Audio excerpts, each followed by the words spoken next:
Sean McCarron is an animator, storyboard artist, and now filmmaker with over 20 years of industry experience. He has worked on numerous television and feature film productions in Europe and North America, including roles at Oscar-nominated Irish studio Cartoon Saloon and Oscar-winning Norwegian studio Mikrofilm.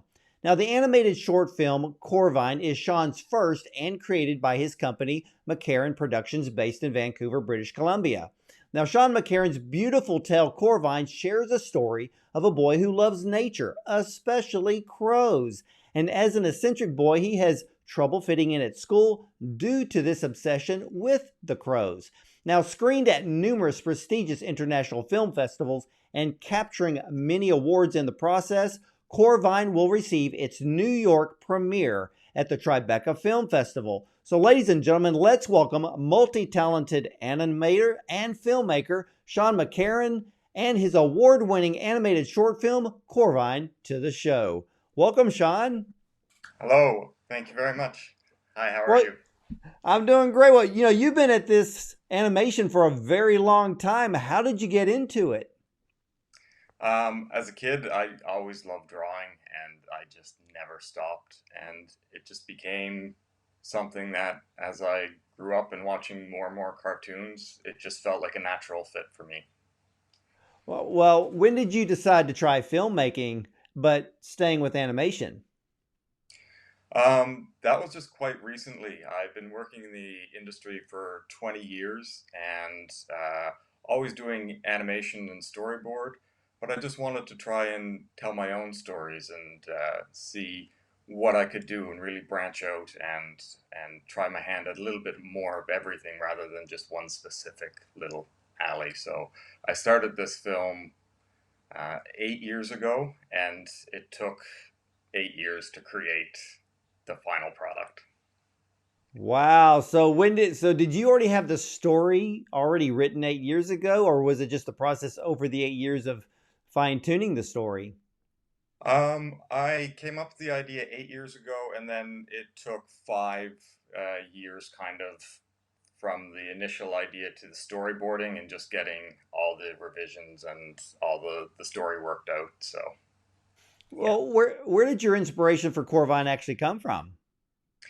My father, as a child, I had just moved. We had moved into a new neighborhood, and it was kind of surrounded by trees. There weren't a lot of houses at the time, and so there was a lot of crows in the neighborhood. And my dad has a wonderful crow call that he would do, and he would go out in the yard and he would call to the birds, and they would respond to him and come in for a closer look. And we just thought it was really funny. And so years later, when I'm making this film, I got my dad into the sound booth to create his crow call, and that's the voice of the little boy in the film. So that is your father doing the crow call in the film? That is my father, yeah. That is a fantastic story. And when I watched Corvine, I was extremely impressed because it's a simple story, but there's a twist to it. And it's a beautiful story, and you let the animation and the music tell the story. Why did you decide to go dialogue free? Um, I like the idea of telling a story with no dialogue because it's accessible to anyone, anywhere. And it's just a lovely thing to be able to share with people and have them all come together. And it doesn't matter where they're from or what language they speak. It's just a universal kind of simple story, like you say, that just comes across stronger, I think, without dialogue. Well, when you were growing up as a kid, were you always in front of the TV on Saturday mornings watching Bugs Bunny and things like Oh, that? absolutely. Bugs Bunny, a lot of Disney, Astro Boy, so many, all the time. Yeah. If I think back, I believe that Tom and Jerry was one of the ones that really used music um, as a form of dialogue. Yes. Yeah. And that is a big part of this film as well, and getting the right person um, to do the music, to bring that to life is so important. And I found a composer in Toronto, Suad Bushnak, who is actually also going to be in Tribeca for the film festival, which I'm delighted about because I haven't met her personally. We just worked online, and as you do now these days, so I haven't met her, but we're gonna see each other in New York. Well, I was kind of wondering because how did you meet her? Because she is an award-winning film composer. So how did you meet her and have her score your film? I went through a music agency here in Vancouver, and I showed them my film in progress, and they said, "We have someone for you." And I said, "Okay." And they sent me on Suad, and I listened to her music, and I said, "Wow, this is amazing! It's just so beautiful." And it was just a fit. We I didn't look any further, and that was it. And when it came to actually making the music and scoring the film, I had very little. We chatted about what I wanted, and I gave it over to her, and she came back with just flawless. And there was very little back and forth after that point. She just had the film. She knew. Now, did you have to fully animate this film for her to score it? I did, yes. So that was part of the long process. There was very little money, and I couldn't get funding for a long time. So it was generally me doing most of the work. So the storyboarding, and then I had to get all the rough animation. So animation is done in kind of two stages: a rough, kind of loose stage, and then after you go in and clean it up and do a final line and make it look really nice. And so I had to get the rough animation all done myself, which is a big task. And it was at that point I could get some funding. Wow. So, for all of us that are not well versed in the art of animation, and to create a story and bring it to life, do you write some sort of script prior to going to the storyboard to kind of lay out the scenes, how you want the story to be told before you actually start drawing it? Um, in many cases, people do. My process was I'm kind of very strong visually, and I'm more comfortable with drawing. So I just kind of started doing what we call thumbnails, which are really tiny little drawings, and they're just symbols really. And I kind of laid it out that way. So I kind of went in drawing right away, and I would make little lists of like things that would happen, and like, oh, he's running out of the house now, and then neighbors, and then you just make a list of just the various little sequences and story points, and you would reorganize them. But it was mostly drawing, so there was never a script, and there still isn't a script for the film. That is absolutely incredible, and that just uh, really shines upon your talent as an animator. Just to look at a blank canvas or a blank storyboard and lay it all out. I mean, how many storyboards did you actually have to go through to really think, okay, this is the story? Oh my God, yeah, you're drawing constantly, and you have many different ideas, and you go off on little tangents, and you're lying all the pages around you and looking at this, and you're like, no, that's not working. And so I was working on paper for the early stages and just kind of laying it out, and then after I get kind of all the ideas, I go in and redraw the whole thing again as a on paper as a full start to end process. And then I ended up drawing it again and like going into the computer and drawing. So there's three passes to get the storyboard finished, the story.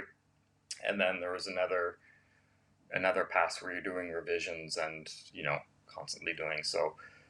It was, yeah, you don't draw the film once, you draw it many times.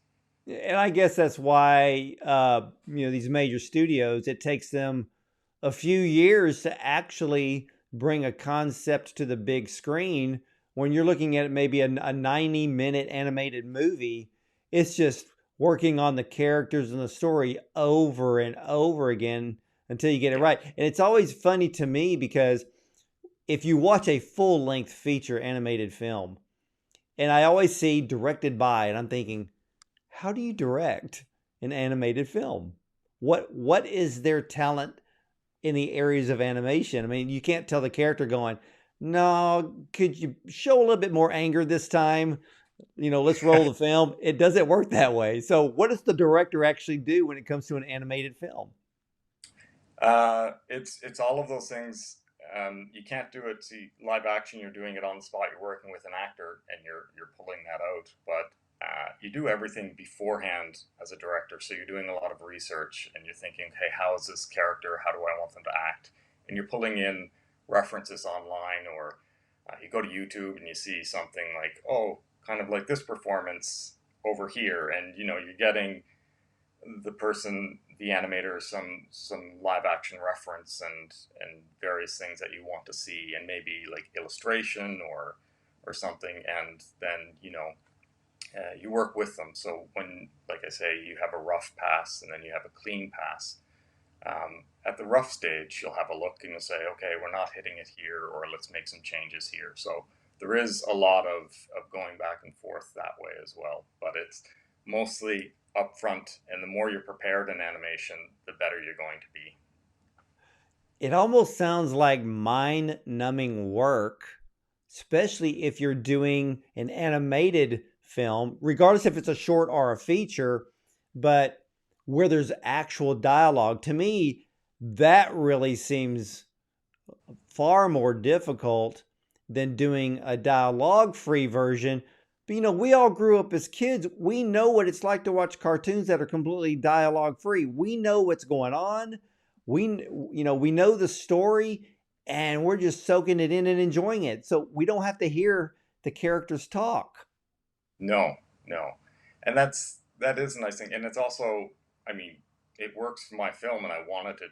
It was a choice, but it was also a great choice for funding and money, because dialogue in animation, you have to do that up front. When you don't have the animation, you have voice actors coming in, and you're directing them to what you want in your mind. You're visualizing the scene, and you get them to perform, and then you take their voice and you animate to that. So it's just an extra step beforehand, and it's costly because you're in sound studios, which sound isn't cheap.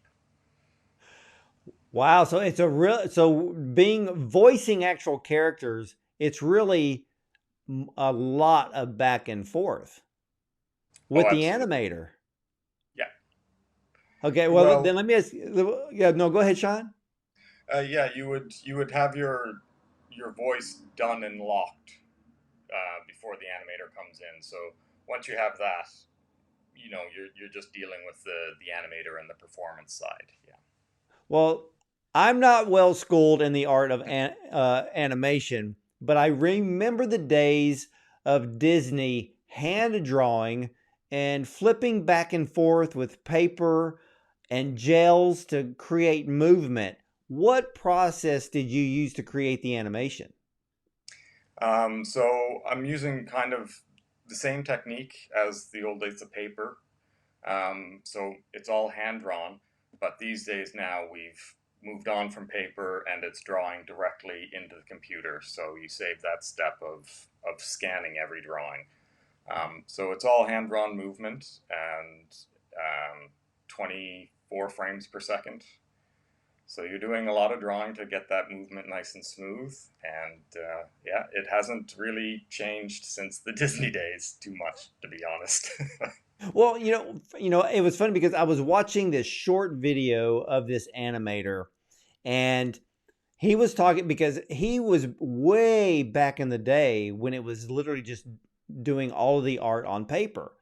Then Hmm. the computer age came to be, and they said, "Hey, you need to start learning how to do this on computer if you want to keep your job."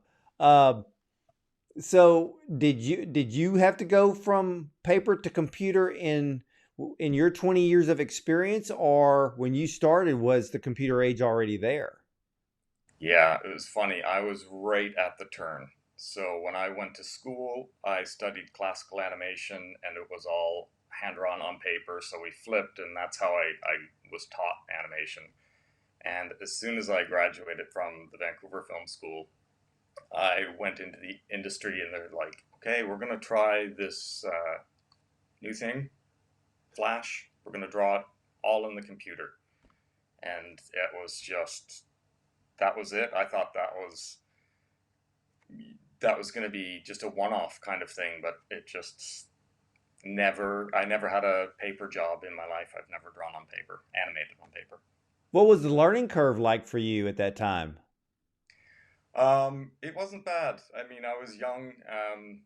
You pick things up and they say, we're going to pay you for this. You're going to say okay, and it was good coming in at that point as well because nobody had done it really. It was just starting, so we were all sitting in the room trying to figure this out together, and it was a nice time really to just come together and talk to people and like, oh, how you doing that, and where's this, and yeah, it was quite fun. Well, and now you're to the point to where you can literally teach others to do it. Oh yeah, no problem at all. And I have done some classes and things, and it's nice to have that a chance to pass your knowledge on. I think it's important as a filmmaker just to pass on the knowledge you have and keep it going because that's just Well, it's an I got that. art. It's an art. Yeah. Yeah, yeah, and and in the areas of the creative realm, all of us that have that creative talent or the creative inspirations within us, we have to pass that down or it gets lost. That's And it. and I mean, and for you, I mean, how many people are jumping into the world of animation? I mean, is it a lot? Oh, absolutely. It just keeps getting bigger and bigger, and even like live action films now have so many special effects and everything. We don't even think of animation as animation sometimes. Like we just think, oh, it's live action, but there's so much in those films now that are actually animated that people just take for granted. It's incredible. Um, Well, how much of, well, I know there's an absolute enormous difference, but to go back and look at, let's say, a Bugs Bunny or a Roadrunner cartoon or Tom and Jerry, but then you're looking at things like Shrek and mhm. Frozen. Uh, what is that animation process like to go from that to what we're seeing now? That's a huge jump, and it's that's very different, and the amount of people on those films are just getting more and more, and the departments are getting larger. But it's funny. It's essentially mostly the same, um, department wise. You have your animators, your rough animators. You're having people who are tidying up the motion a little bit, and they're not cleaning it up per se, but then you have lighting and stuff, so there's a bit more going on, but those things are all the same. But what I find interesting is like a lot of the blockbuster films and everything coming out now, they have so many like de-aging and ways and creature effects and everything else. It's so much animation everywhere all the time. And I've never done that, and I have no idea how it's done. I'm very much the hand drawn, crafty person. But Well, it's funny because we now see the actors wearing all of the sensors. They may be wearing a chroma key suit or something to create the animation or what they do now for video games. But with your film Corvine, the animation is very storybook like. Why did you choose that look? um, it's the look that I grew up on, and it's really for me. Filmmaking and animation is mostly about drawing. It's about the craft of sitting down and drawing. And it is, like you mentioned a little earlier, it can be monotonous, it can be tedious, but it's just something that you kind of, it's almost zen, or like, a meditation kind of thing. And you just start drawing, and you're pouring all your emotions into this drawing, and all these drawings, and they're lining up. And then at the end of the day, you kind of sit back and you watch, and you have this character that starts moving, and it looks like it's thinking, and it has its own little life. And then it comes from you, but it becomes very apart from you as well. And it's just something special about that. And so I've always done hand drawn, and it's just something that really speaks to me, and I just love the quality of it. And so that's, there was Well, never any way that it was going to be anything else than that. the look of the animation is absolutely fantastic. I love that story, that children's storybook type look to it. But even with Suad's composing the score with this film, you everyone who watches this film is going to place themselves inside that little boy, because you actually feel and see the emotion as you're watching this film. I mean, we're part of it as we go along with the story. And for you, what has been the response to this film as it was shown at many of these international film festivals? It's been great, and it's something that I was really nervous about. And sitting in a theater for the first time, sharing this with people, and you're just sitting back thinking, "Oh my God, what's going to happen here?"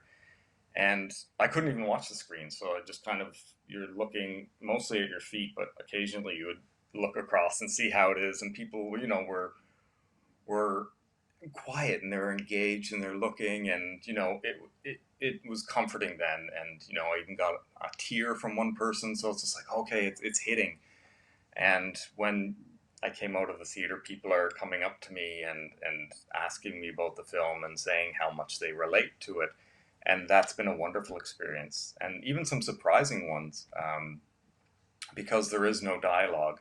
Um, I've had some questions about neurodiversity, and is he maybe on the autism spectrum? And it's not something I really thought about when I was doing the film. It didn't, but that's, some people are resonating with that, and I'm just like, wow, that's wonderful. And please, yes, that's great. But it wasn't intentional in that way. But I happy didn't after. even, it's funny because I didn't pick that up, but I can see exactly what they received from that.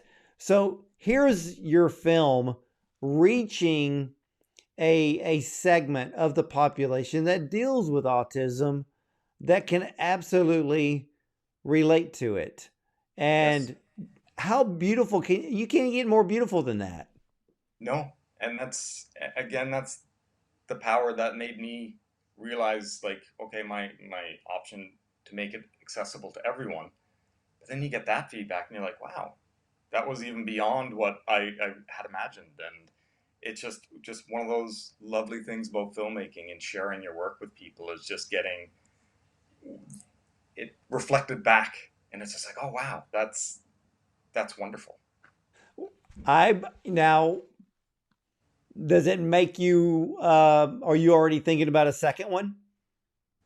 I'm doing some writing, trying different things.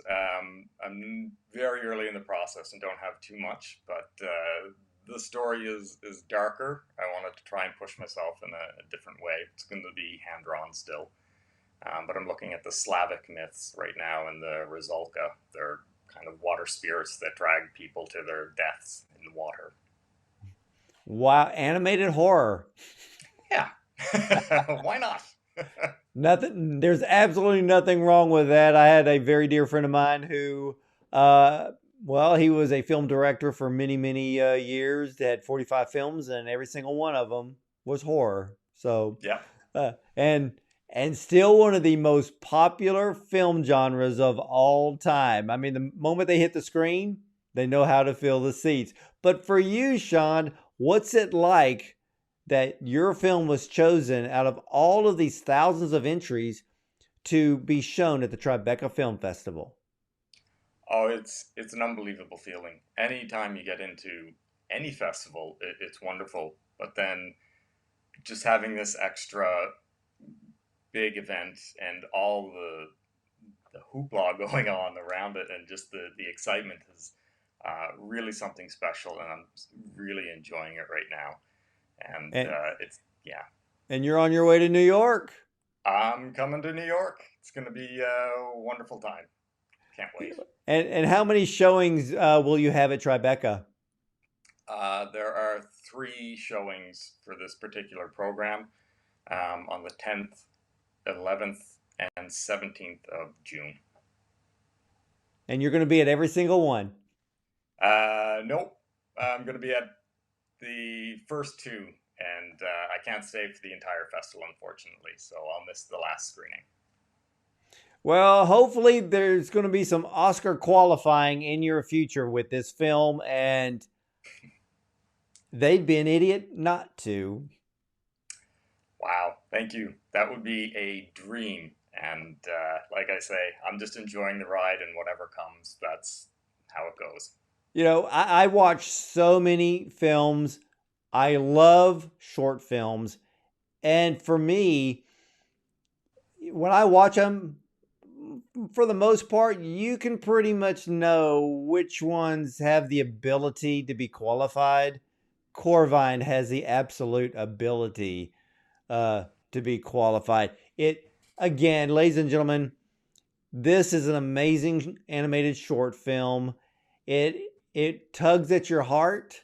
I'm not going to tell you the ending because you've got to see it. So I didn't want to give anything away here, Sean, today about your film, because even I was absolutely surprised. Never even saw that ending coming. And I was like, wow, you couldn't have done it any better.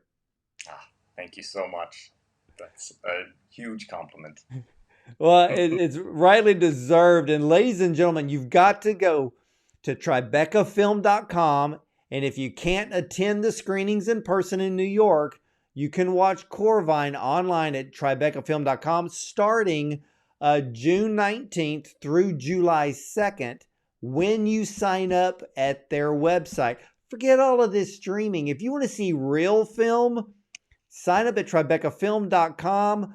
I've had the opportunity to see so many of these incredible films, and I can tell you this, Corvine is at the top of the list. I say that with all honesty and being genuine in spirit with this film.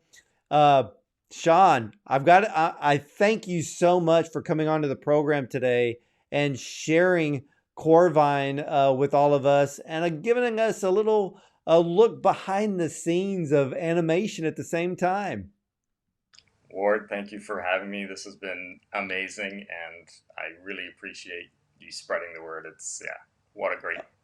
Well, we're going to be shouting this film, Corvine, from the rooftops. I can guarantee you that, Sean, and much success to you at the Tribeca Film Festival. And ladies and gentlemen, I want to thank all of you for watching The Ward Bond Show, and catch the replay of our TV interview with Sean McCarron and his incredible animated short film, Corvine, on our new YouTube channel, Bond on Cinema. So, hey, I'll see you next time.